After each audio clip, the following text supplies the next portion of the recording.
Hello and welcome. This is Notibot ENG. In a week marked by escalating tensions in the Middle East, global energy markets are bracing for a potential surge in prices as conflict in Iran intensifies. Donald Trump has also weighed in on the crisis, sparking claims that Iran wants the U.S. to reopen the strategic Strait of Hormuz. We'll delve into life in Tehran since the ceasefire and how Iranian society is evolving. Additionally, a Russian superyacht's unexpected passage through the Strait adds to the region's volatility. Let's take a closer look at what's happening.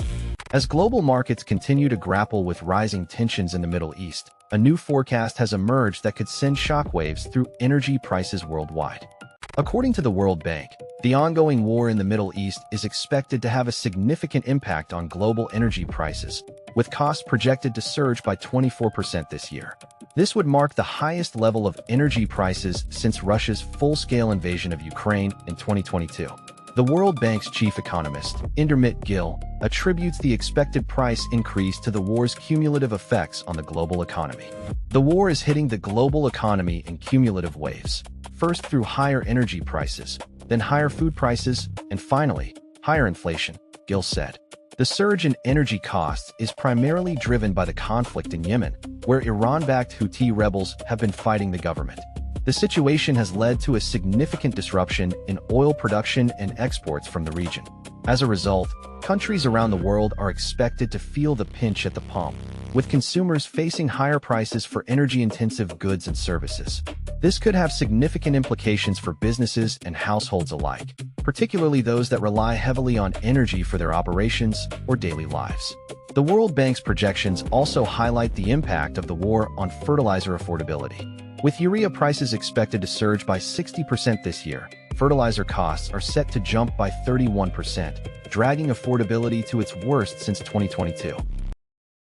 A developing diplomatic standoff in the Middle East takes a dramatic turn with President Trump's latest comments on Iran and its claims to the Strait of Hormuz.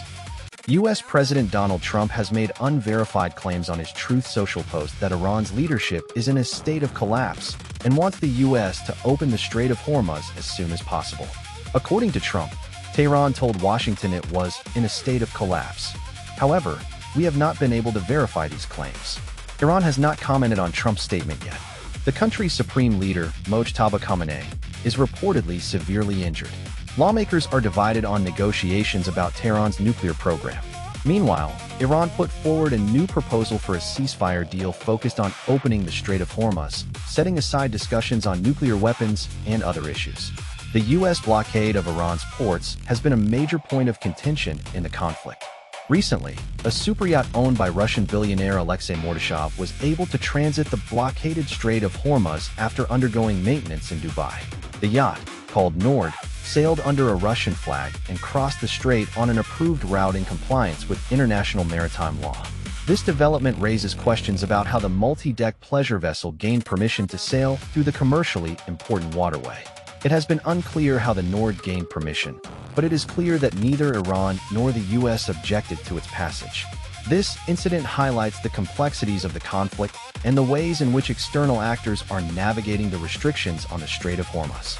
The situation remains tense, with key players seeking to navigate the restrictions on Iran's ports and the Strait of Hormuz.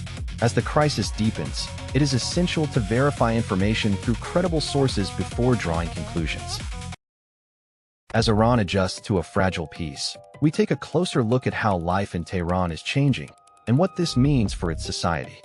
The war in Ukraine has receded from the headlines, but its impact continues to be felt elsewhere, particularly in Iran, where a ceasefire has brought an end to months of violence and protests. Correspondent Sayavash Ghazi reports from Tehran that life in the Iranian capital is slowly returning to normal. Gone are the days of widespread demonstrations and shop closures. The streets are once again bustling with people shopping and socializing. However, beneath the surface, a more significant transformation is underway. The recent conflict has accelerated a societal shift that began several months ago, when protests broke out over rising food prices and the economy. We're now turning our attention to the Middle East, where a high-profile vessel has set sail through one of the world's most strategic waterways. A superyacht linked to an ally of Russian President Vladimir Putin has defied Iran's blockade in the Strait of Hormuz, navigating through one of the world's most strategic waterways. The Nord, owned by sanctioned billionaire Alexei Mordashov, departed Dubai on Friday and arrived at Oman's capital Muscat on Sunday morning local time. This is a rare instance of a private vessel passing through the Strait since the U.S.-Israel war with Iran began on February 28. Iran has enforced a blockade on the Strait of Hormuz since then, citing concerns over potential attacks from the U.S. and Israel. However, in response to Washington's threats, Tehran has refused to release its grip on the waterway.